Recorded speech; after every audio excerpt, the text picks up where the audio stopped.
अब्बा। नमस्कार। सबसे पहले तो आप सब हम लोगों के निमंत्रण पर अपने दिनचर्या से कुछ समय निकाल कर आप यहाँ आए हैं, उसके लिए बहुत बहुत आपका आभार, आपका शुक्रिया अदा कर रहे हैं। हम यहाँ भाषण देने के लिए नहीं खड़े हुए, बातें हमसे बुजुर्ग और हम बहुत आपके माननीय सदस्यों ने यहाँ रखी हैं। बिहार की कोई ऐसी समस्या नहीं है जो आपको पता नहीं। कोई नेता, कोई विद्वान, कोई व्यक्ति आकर आपको कोई ऐसी बात बिहार के बारे में नहीं बता सकता है जिसको आप जानते नहीं। सबको मालूम है कि यहाँ समस्या क्या है। सब लोग ये भी चाहते हैं कि ये सुधार हो, लेकिन ये सुधर नहीं रहा। समस्या ये है कि सुधरेगा कैसे, और लोगों को उसका उपाय भी पता है। लोग रोज कह भी रहे हैं कि भैया जाति खत्म हो जाए तो सुधर जाएगा, अच्छा आदमी हम लोग चुन देंगे तो सुधर जाएगा, लेकिन आप कर नहीं पा रहे। आपका आत्मविश्वास ही खत्म हो गया है। अभी जो जन सुराज से लोग जुड़ रहे हैं वो समाज के लिए जुड़ रहे हैं, ऐसा मैं नहीं मानता हूं। आप में से बहुत अच्छी भावना रखने वाले लोग भी हैं, लेकिन ज्यादातर आदमी में इस बात का मुझे एहसास है कि ज्यादातर आदमी इसलिए जुड़ रहा है कि वो हमारे पिछले 10 साल के काम को उसने सुना है। उसको मालूम है कि भैया इस आदमी को और कुछ आए चाहे नहीं चुनाव जिताने आता है। इसीलिए कुछ आदमी उत्साह में, कुछ आदमी बेमन से ही सही लेकिन डर से कि कहीं कुछ नया खड़ा हो गया तो हम छूट न जाएं। तो इस बात का हमको एहसास है।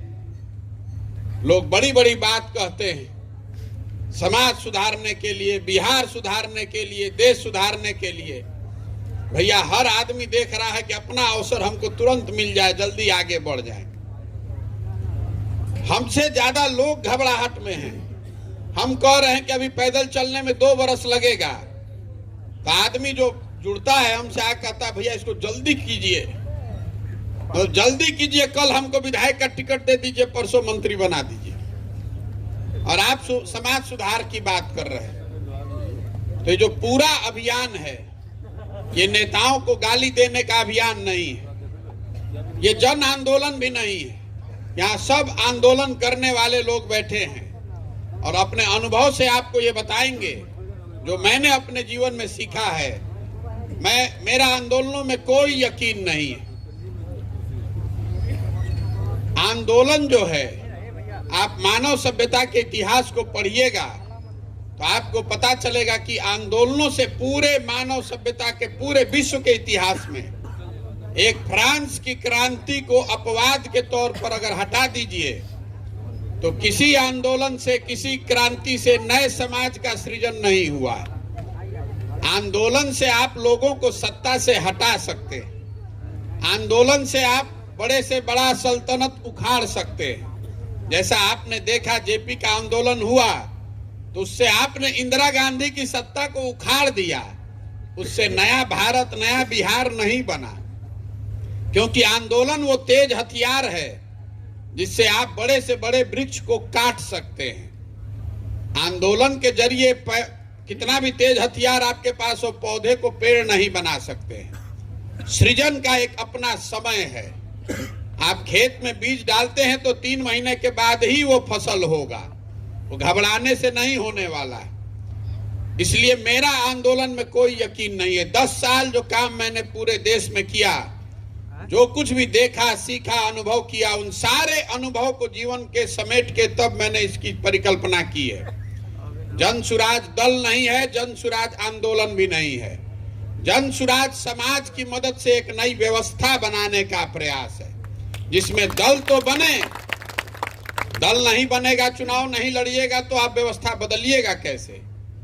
लेकिन दल सही लोगों के साथ बने। उसको प्रशांत किशोर नहीं बनाएं, लोग मिलकर बनाएं। उसको प्रशांत किशोर नहीं चलाएं, लोग उसको चलाएं। उसका नेता प्रशांत किशोर न हो, उसका नेता वो हो जिसको बिहार की जनता मिलकर चुने, तभी सुधरेगा।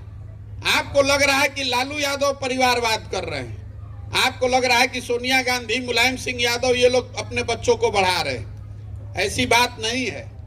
नीतीश कुमार का लड़का तो नहीं राजनीति में है, लेकिन फिर भी उनके दल में नेता वही बनेगा जिसको नीतीश कुमार चाहते हैं। व्यक्ति में दोष नहीं है, उस व्यवस्था में दोष है, क्योंकि वो दल किसी व्यक्ति का है। अगर प्रशांत किशोर भी दल बना देंगे तो ये संभव ही नहीं है कि हम अपने लड़के के मुकाबले आपके लड़के की चिंता करने लगे। कभी संभव है? अगर बोल रहे हैं तो झूठ ही बोल रहे हैं। लेकिन अगर सब लोग मिलकर दल बनाएगा तो सबको अपने बच्चे की चिंता होगी, तभी इसका रास्ता निकलेगा। इसीलिए ये दल नहीं है।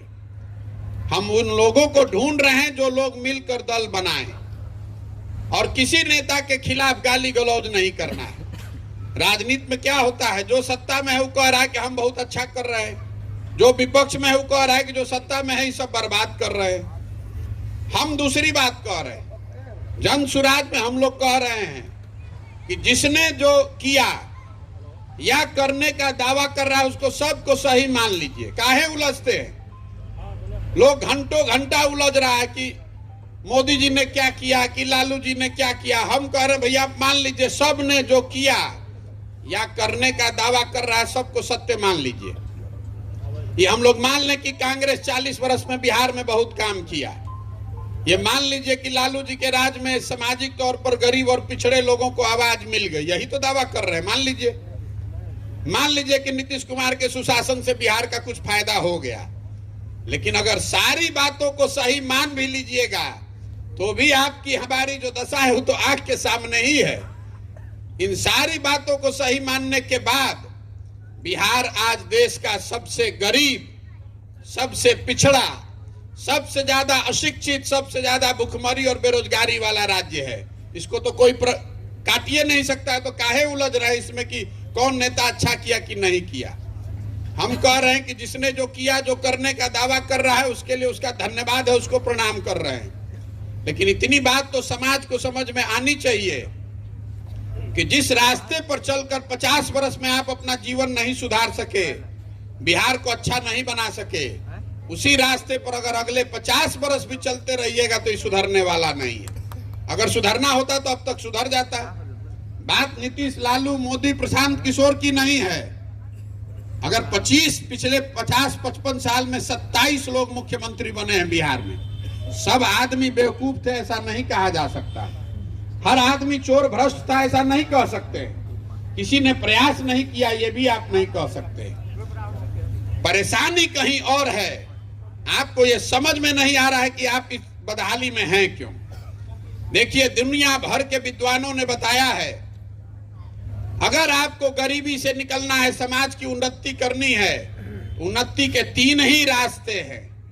पहला रास्ता है पढ़ाई, दूसरा रास्ता है खेती, और तीसरा रास्ता है पूंजी, व्यापार, उद्योग। बिहार को अगर आप गहराई से देखिएगा, समझने का प्रयास कीजिएगा, तो समाज के बड़े भाग के पास ये तीनों के तीनों रास्ते बंद हैं। यहाँ पर 70 से 80% जो लोग हैं उनके बच्चों के पढ़ने की व्यवस्था ही नहीं है। जो गरीब है उसका लड़का तो सरकारी स्कूल में जा रहा है, सरकारी स्कूल में पढ़ाई नहीं हो रही, बात तो सबको समझ में आ रहा है। लेकिन जिनके बच्चे प्राइवेट स्कूल में भी जा रहे हैं वो भी कोई बहुत अच्छा पढ़ाई नहीं कर रहे हैं। अगर स्कूल में आप पढ़ा के निकल भी गए तो कॉलेज तो फिर आपको सरकारी में ही जाना है। अगर सरकारी नहीं जाना तो बिहार के बाहर भेजिएगा। तो 13 करोड़ की आबादी में कितना लोग अपने बच्चे को बिहार से बाहर भेज सकते हैं कॉलेज में? कुल 5% लोग ही बिहार के बच्चे कॉलेज तक पहुंच पाते हैं, गरीब अमीर सबको मिला के। और उस 5 में एक हिस्सा छोटा है जो बिहार के बाहर जाकर कॉलेज की शिक्षा ग्रहण करता है। तो ज्यादातर जो समाज में यहाँ लोग हैं, आपके बच्चों के पढ़ने की सुविधा ही नहीं है। तो जब अगर आपका लड़का पढ़ेगा ही नहीं तो मजदूर नहीं बनेगा तो कलेक्टर बनेगा। तो शिक्षा की व्यवस्था, शिक्षा के जरिए समाज के उन्नति का दरवाजा बंद है। दूसरा रास्ता है कि अगर आप नहीं भी पढ़े हैं, अगर आपके पास जमीन हो, उन्नत खेती हो, तो खेती के जरिए भी आप जीवन सुधार सकते हैं। तो बिहार में 75 साल में गरीबों के नाम पर, समाजवाद के नाम पर सामाजिक न्याय की राजनीति हुई है। लेकिन 75 साल में भूमि सुधार को लेकर कोई प्रयास नहीं किया गया। नतीजा ये हुआ है कि बिहार में 60% लोग, ये आंकड़ा याद रखिएगा, 100 आदमी जो बिहार में रहता है उसमें 60 आदमी ऐसा है जिसके पास 1 इंच जमीन नहीं है। 60% आदमी बिहार में भूमिहीन है। देश के स्तर पर 38% आदमी भूमिहीन है, बिहार में 60% आदमी भूमिहीन है। लेकिन उससे भी बड़ी समस्या ये है कि जिन 40%, 100 में 40 लोगों के पास जमीन है, उस 40 में 35 आदमी के पास जमीन 2 बीघा से कम है। बहुत छोटे किसान हैं। और यहाँ पर जो खेती होती है वो कमाने वाली खेती नहीं है, वो खाने वाली खेती है। ज्यादातर लोग 40 आदमी है जिसके पास जमीन है, उसमें 35 आदमी जो खेती कर रहा है वो उतना ही उपजा पाता अपने खेत में कि उसका और उसके बाल बच्चों का पेट भर जाए। वो खेती उसके लिए आमदनी का जरिया नहीं है। आपने गांव देहात में यहाँ देखा होगा, आदमी गेहूं की खेती करता है तो उसमें सरसों तीसी छींट दिया कि भैया हमको तेल ना खरीदना पड़े। वो सरसों बेच के पैसा नहीं कमाने वाला है। तो सरकारी आंकड़े बताते हैं कि बिहार में 100 लोगों में सिर्फ 4 से 5 लोग ही ऐसे हैं जिनके लिए खेती आमदनी का जरिया है। बाकी लोग खेती या तो अपने बाल बच्चों का पेट भरने के लिए कर रहे हैं या फिर खेत में वो मजदूर है। तो ये दोनों चीज, शिक्षा बंद, कृषि बंद। तो तीसरा रास्ता बचा पूंजी। अगर आपके पास शिक्षा भी नहीं है, खेती भी नहीं है, पैसा होता, पूंजी होता, तो कोई आप रोजी रोजगार, दुकान दौरी, किराना का दुकान खोल के कुछ करके आगे बढ़ सकते थे। तो लोगों के पास यहाँ पूंजी क्यों नहीं है? आपको लगता है, लोग आपको बताते हैं कि जब उद्योग नहीं थे। मेरे भाई, यहाँ पर प्रति व्यक्ति आय है बिहार में 35,000 रुपया। देश में प्रति व्यक्ति आय है 1,45,000।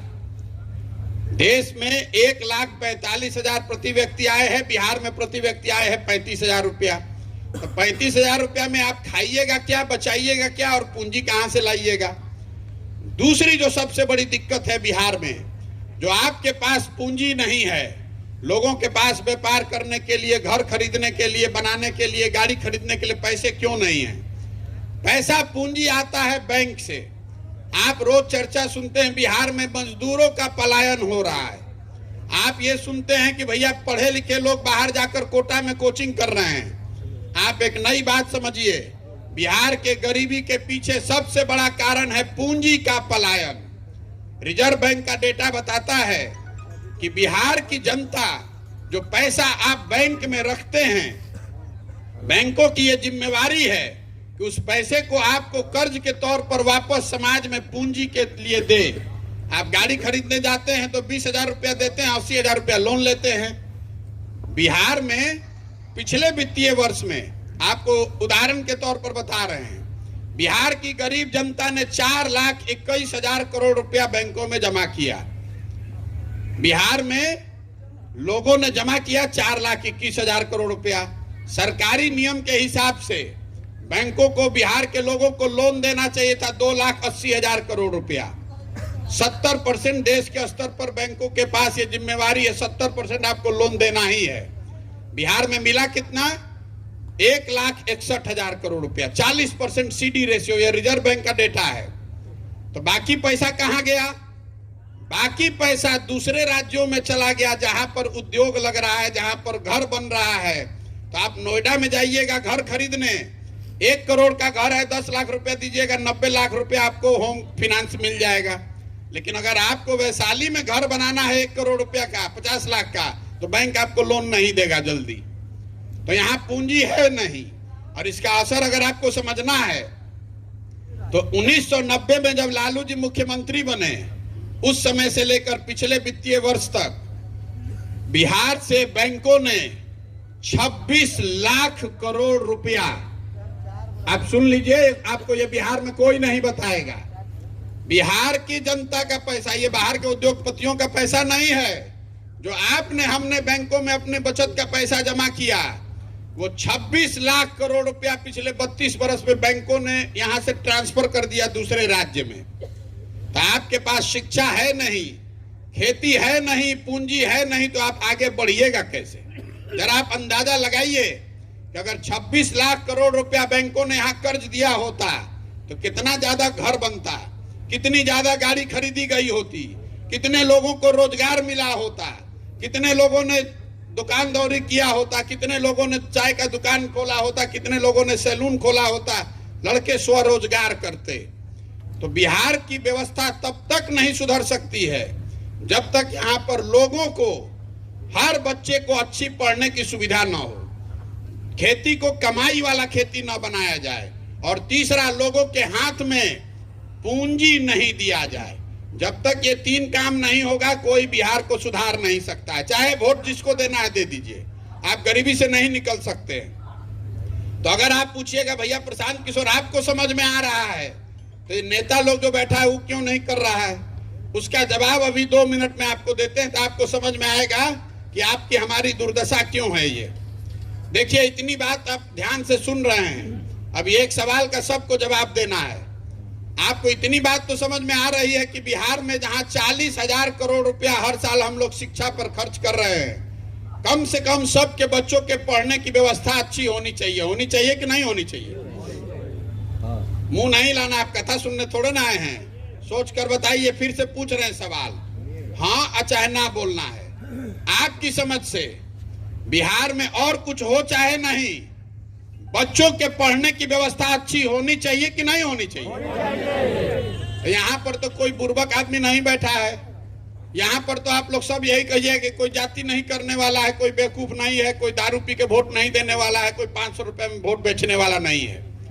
आपने अभी कहा कि शिक्षा की व्यवस्था होनी चाहिए, तो अब सब लोग अपने अपने बच्चों के नाम पर जरा ईमानदारी से बताइए, अपने जीवन में आपने, दूसरे के बात छोड़ दीजिए, आपने अपने जीवन में बच्चों के पढ़ाई के लिए कब वोट दिया था? बताइए। कोई दिया है भाई? कोई दिया है? काहे लिए माथा फिर पीट रहे हैं? जो ताला खोलना है खोलने के लिए चाबियां नहीं लगा रहे हैं तो होगा कैसे? जिसको माइक दे दीजिए, 1 घंटा तक आपको गाना गा के सुनाएगा, भैया नेता ये कर दिया, शिक्षा खराब है, रोड खराब है, खाद नहीं खे मिलत, पानी नहीं खे, ये दिक्कत है। अरे भाई तो सबको मालूम है। आप ये जान रहे हैं कि आपके बच्चों के पढ़ने की अच्छी व्यवस्था होगी तो आपका जीवन सुधर सकता है, लेकिन आप पढ़ाई के लिए वोट नहीं दे रहे तो सुधरेगा कैसे रे भाई? आपको लग रहा है कि आपको नेता ठग रहा है। हम सुबह शाम तक बैठते हैं, लोग नेता को गरिया रहा है, भैया नेता अच्छा नहीं कौन, सांसद मुंह नहीं कौन दिखावत, भैया वो जात कर तड़न। हम आपको बता रहे हैं, लोकतंत्र को समझिए।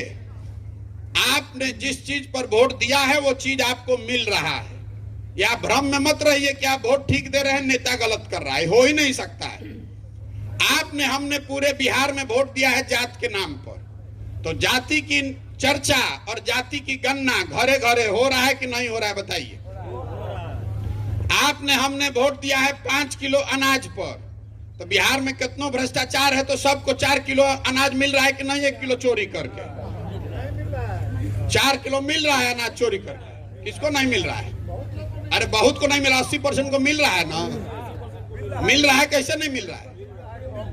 अरे मेरे भाई, हर प्रखंड में 15 से 25 हजार क्विंटल अनाज बट रहा है, घरे घर बट रहा है। 1 किलो चोरी करके 4 किलो मिल रहा है। आपको कहां से जानकारी है नहीं मिल रहा है? आपको नहीं मालूम है? यहाँ इतने लोग बैठे, किसी से पूछ लीजिए।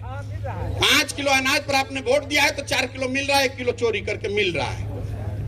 हमने वोट दिया है मोदी जी का चेहरा देख के, मोदी जी का 56 इंच का सीना देख के। तो भैया मोदी जी का सुबह सुबह आप टीवी खोलते हैं तो मोदी जी का फूला हुआ सीना और चमकता हुआ चेहरा देखने को रोज सुबह शाम मिल रहा है। हमने वोट दिया है राम मंदिर बनाने के लिए, तो बिहार में रोड सड़क फैक्ट्री बने चाहे नहीं, अयोध्या में राम मंदिर बनिए रहा है। आपने वोट दिया है कि घर घर बिजली आ गई है, तो घर घर बिजली आ ही गई है, बिल चाहे 6,000 आए चाहे 8,000 आए। हमने वोट दिया है गुजरात में विकास की कहानी सुन के, तो गुजरात में विकास हो ही रहा है, फैक्ट्री चल ही रहा है, और बिहार के लड़के जाकर गुजरात में मजदूरी करिए रहे हैं। आप लोग सब विद्वान है, जरा बताइए ना कि कौन मुद्दा पर आप वोट दिए हैं कि जो नहीं हो रहा है? जिस पर आप जो बोइएगा वही ना काटिएगा। सब यहाँ बकैती करने का बिहार में आदत है। 2 दिन पुराना अखबार लेके 2 घंटा पढ़ेगा, सुबह शाम तक खाली राजनीति बतियाएगा। यहाँ बिहार में लोगों को और कुछ आए चाहे नहीं, राजनीति खूब आता है। सुबह से शाम तक हम पैदल चल रहे हैं तो लोग यहाँ बिहार का राजनीति छोड़िए, देश का राजनीति छोड़िए, कंबोडिया, वियतनाम, फिलिस्तीन, इजराइल का भी राजनीति बतियाता है। इतना यहाँ ज्ञान है लोगों को राजनीति का। खाली उसको इतना नहीं ज्ञान है कि हमारा लड़का पढ़ लिख के यहाँ बेरोजगार बैठा है, उसको रोजगार कैसे मिलेगा। कैसे मिलेगा भाई? आपका लड़का पढ़ लिख के बेरोजगार बैठा है, आपको यहाँ से पुलवामा, पाकिस्तान, चाइना दिख रहा है, आपका लड़का का बेरोजगारी नहीं दिख रहा, तो कैसे सुधरेगा? प्रशांत किशोर भैया आए हैं, सुधार देंगे। अरे एक वो प्रशांत किशोर आए कि 10 प्रशांत किशोर, ये नहीं सुधरने वाला, ये नहीं सुधरने वाला है। हमारी ताकत नहीं है। जब तक बिहार की जनता आप नहीं सुधरिएगा तब तक कोई नहीं बिहार को सुधार सकता है। कैसे सुधरेगा भाई? खाली बतियाने सुधरेगा? हर आदमी यही समझ रहा है कि कोई आके सुधार दी तब तक हम दाल भात चोखा खा के सुतल बनी। कोई आके सुधार दी, कैसे सुधार देगा? मंगल ग्रह से आके सुधार देगा? हमको कहता भैया आप आगे बढ़िए, आपके पीछे तन मन धन से बानी। हमको इतना बुर्बक आप समझते हैं? बिहार का आदमी जैसे ही कहा कि भैया आगे बढ़िए आपके पीछे, तो समझिए कि आपको सूली पर चढ़ा देगा। इसीलिए हम हाथ जोड़ रहे हैं पहले कि हमको आपका साथ नहीं चाहिए। अरे जिस समाज में लोग अपने बच्चों के साथ नहीं खड़े हैं, आपके नस में जाति का, धर्म का नशा इतना घुसा हुआ है कि आपको अपने बच्चों का कष्ट नहीं समझ में आ रहा है, उसको लिए आप जातीय धर्म नहीं छोड़ रहे हैं, तो आप प्रशांत किशोर है उसका भाषण सुन के जाति धर्म छोड़िएगा? कभी नहीं छोड़िएगा। इसीलिए इस अभियान में आपको गांव गांव जाकर हाथ जोड़ रहे हैं कि अपना नहीं तो कम से कम अपने बच्चों का चेहरा देखिए। एक बार जीवन में दलों का, नेताओं का, विचारधाराओं का, सबका साथ छोड़िए, अपने बच्चों का हाथ पकड़िए, अपने बच्चों का चेहरा देखकर वोट दीजिए। देखिए ना कैसे बिहार सुधरेगा। अपने बच्चों के शिक्षा और रोजगार के लिए वोट दीजिए। नहीं दीजिएगा तो हमारा कुछ हो चाहे ना हो, आपके और आपके बच्चों का कोई भला नहीं कर सकता है। बहुत आदमी के हो जाते कि हम तो पैसा वाला बानी, हमारा लड़का पढ़ के बाहर चला जाएगा। हम 2000 से ज्यादा गांव में पैदल चल के गए हैं। परिवार का जो सुख है वो ना गरीब को है ना अमीर को है। जिनका जो गरीब है वो तो उसका लड़का, उसका घर का मर्द, उसका जवान आदमी जा रहा है मजदूरी करने, साल भर उसको मुंह देखने को नहीं मिल रहा है। जो पैसा वाला है यहाँ, उसका भी लड़का तनी सा बड़ा हुआ तो गया पढ़ने बाहर, और उसके बाद बाबूजी खुदे समझा रहे हैं कि बेटा वो ये नौकरी करके वहीं रहो, वहीं पर बंगलोर में, नोएडा में घर खरीद लो, कभी साल में आप अपने बच्चे के साथ 1 महीना रहते हैं। हमको गाँव के गाँव कोई ऐसा घर नहीं मिल रहा है जहाँ बाबूजी, पति पत्नी और बाल बच्चे साथ में रह रहे हैं। पूरा सिरे से खत्म है, कॉन्सेप्ट खत्म है। हमको लोग कह रहा है कि भैया अपन घर परिवार छोड़ के 2 बरस रोड पर घूम रहे हैं, बहुत बड़ा सेक्रीफाइस कर रहे हैं। यहाँ तो घरे घर वही दशा है, आप अपने परिवार के साथ कभी रह ही नहीं सकते।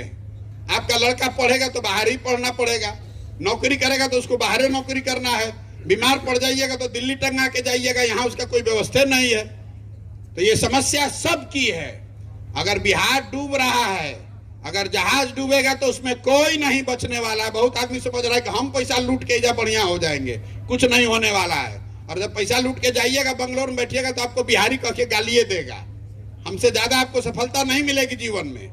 लेकिन हम लोग भी जहां जाते हैं तो कहता यही ना है कि आप बिहार के हैं, जहां पर ये दुर्दशा है। बाहर जाने के बाद आप यादव, हिंदू, मुसलमान, ब्राह्मण, बनिया नहीं हैं, वहां तो आप बिहार के हैं। वहां आपको बिहार के नाम पर गाली सुननी ही पड़ती है। एक और आपका भ्रम है कि यहाँ बिहार में ये जो जाति की राजनीति है, ये नेता करता है। ये आपका भ्रम भी दूर कर देते हैं। यहाँ बिहार में कोई नेता जात का राजनीति नहीं कर रहा है। ये आप भ्रम में मत रहिए कि नेता जात का राजनीति कर रहा है। अगर आपसे पूछेंगे जात का राजनीति कौन कर रहा है, तो आप तुरंत कहिएगा देखिए लालू जी जात का राजनीति करते हैं, यादव मुसलमान उनको वोट देता है। हम आपको बता रहे हैं लालू जी जात का राजनीति करिए नहीं रहे। लालू जी जात का राजनीति अगर करते तो ये कहते कि भाई बिहार का मुखिया हर हालत में यादव समाज का लड़का ही होगा, जो यादव समाज में काबिल है वो बिहार का मुखिया होगा, और सारे यादव जी लोग आप लोग हमको लालटेन को वोट दीजिए। लालू जी नहीं ना कह रहे हैं, लालू जी ये कह रहे हैं कि हमारा लड़का मुखिया बनेगा, सब यादव जी लोग आप लोग हमको वोट दीजिए। और लालू जी अकेले नहीं हैं, मांझी जी है तो यही कह रहे हैं, कोनो चौबे जी है तो यही कह रहे हैं, बाबू साहब यही कह रहे हैं, भूमिहार कुशवाहा नोनिया सब यही कह रहा है। तो नेता अपना और अपने बेटे अपने परिवार की राजनीति कर रहा है। जात में आप और हम अजुराए हैं, नेता नहीं अजुराया है जात में। तो हम ये पूरा अभियान है यही आपको बताने के लिए कि आप अपने बेटा का चिंता कर लीजिए, अपने बच्चों की चिंता कर लीजिए। नहीं कीजिएगा तो जिस दुर्दशा में जी रहे हैं इसी दुर्दशा में आपके बच्चों को भी जीना पड़ेगा, कोई सुधार नहीं पाएगा। तो लोग कह रहा भैया दल न बनाइए, हम लोग के पास विकल्प नहीं था, बहानाबाजी करने का कोई अंत नहीं है। ए भैया हम लोग के पास विकल्प नहीं था, तो विकल्प नहीं था तो आपको कौन रोका था विकल्प बनाने से? आप काहे इंतजार कर रहे थे प्रशांत किशोर का? हम आज चल रहे रास्ता में हमारा हार्ट फेल हो जाएगा, मर जाएंगे, तो आप अपने बच्चों के लिए नहीं खड़ा होइएगा? आप खड़ा होइए। आप कह रहे हैं भैया विकल्प इसलिए नहीं बनाए कि हमारे पास साधन नहीं है, व्यवस्था नहीं है, राजनीति की समझ नहीं, हमको नहीं मालूम है कि जाति बल, धन बल, बाहुबल से कैसे लड़ेंगे। तो हम आपको बता रहे हैं जन सुराज वो व्यवस्था है। आप जाति बल, धन बल, बाहुबल उसका चिंता छोड़िए, वो धन का, संसाधन का, व्यवस्था का चिंता अपने भाई अपने बेटे प्रशांत किशोर को छोड़िए, अपने बच्चों के लिए खड़ा तो होइए। आपको खड़ा नहीं होना है, आपको बैठ के राजनीतिक एनालिसिस करना है। कह रहे अभी तो चलत अड़म देखी क्या होता, अभी तो 50 आदमी के संगे देख लिए, भीड़ ज्यादा ना रहे। अतल एमएलसी का चुनाव का रिजल्ट आया तो बेचारा घबरा गया, अरे भाई ये क्या हो गया, तो चुनाव जीत रहे हैं। तो हम इतना हम नहीं समझ रहे हैं। हम जब चलते हैं रोड पर तो आदमी देखता है, अच्छा यही हैं, नाम तो सुने थे, बड़ा होशियार आदमी है, चुनाव जिताते हैं सबको, ये तो 50 आदमी संगे घूम रहे हैं। तो उसको लगता है कि यार इनका कुछ होने वाला नहीं है।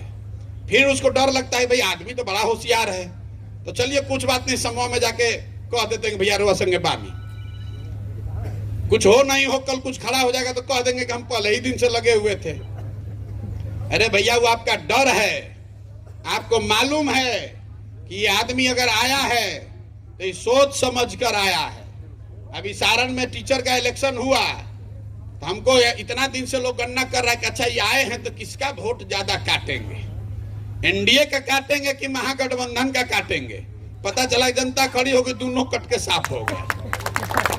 आप कह रहे हैं भाजपा का बड़ा दम है, सब दम निकल गया। 495 को वोट आया है, 495 गिन के, और सारा महागठबंधन का दम लग गया तो वही बेचारे नहीं जीत पाए। सारा समीकरण जो आप जानते हैं राजनीति में कि किसी की मृत्यु हुई है तो सहानुभूति का लहर है, उनके लिए भी सहानुभूति का लहर था तो भी नहीं काम आया। आप समझते हैं कि भैया हिंदू मुसलमान हो जाएगा, वो भी नहीं काम आया। वोटर जिसने बनाया, वोटर उसको छोड़कर वोट दे दिया नए आदमी को, और जो जीता उसको मत कीजिए। हमने उसके नाम पर वोट नहीं मांगा है, जाकर परिणाम देख लीजिएगा। हमने ये कहा कि आपको अगर इन दोनों दलों ने ठगा है तो इन दोनों दलों को वोट मत दीजिए, जिसको देना है दे दीजिए। तो वहां 3 निर्दलीय उम्मीदवार है जो दलों से ज्यादा वोट लेकर आए हैं लोग। ऐसा नहीं है कि ये एक कैंडिडेट जीत गया तो हमारे कहने से जीता है। मैंने लोगों को इतना ही बताया कि अगर आप कह रहे हैं कि महागठ ये दल आपको ठग रहा है, जैसे हर घर यहाँ आदमी क्या कह रहा है कि भैया दोनों बर्बाद है, लेकिन दोनों को जाके वोटवा आप ही दे रहे हैं। तो मेरा इतना ही आह्वान है कि आप इन दोनों जिसने आपको ठगा उसको मत दीजिए वोट। और लोगों ने क्या किया वहां, ना भाजपा को दिया ना महागठबंधन को दिया, दोनों लोग साफ हो गए। 9000 वोट में भाजपा महागठबंधन को मिलाकर कुल 3000 वोट नहीं मिला है। 6000 लोगों ने निर्दलियों को वोट दे दिया। जब तक आप अपने अधिकार के लिए खड़े नहीं होइएगा तो विकल्प कोई ऊपर से बनाकर आपको नहीं भेजने वाला है कि भैया यही विकल्प है। विकल्प बनाना तो आपको है, जिसके साथ जनता खड़ी हो जाएगी वही विकल्प हो गया।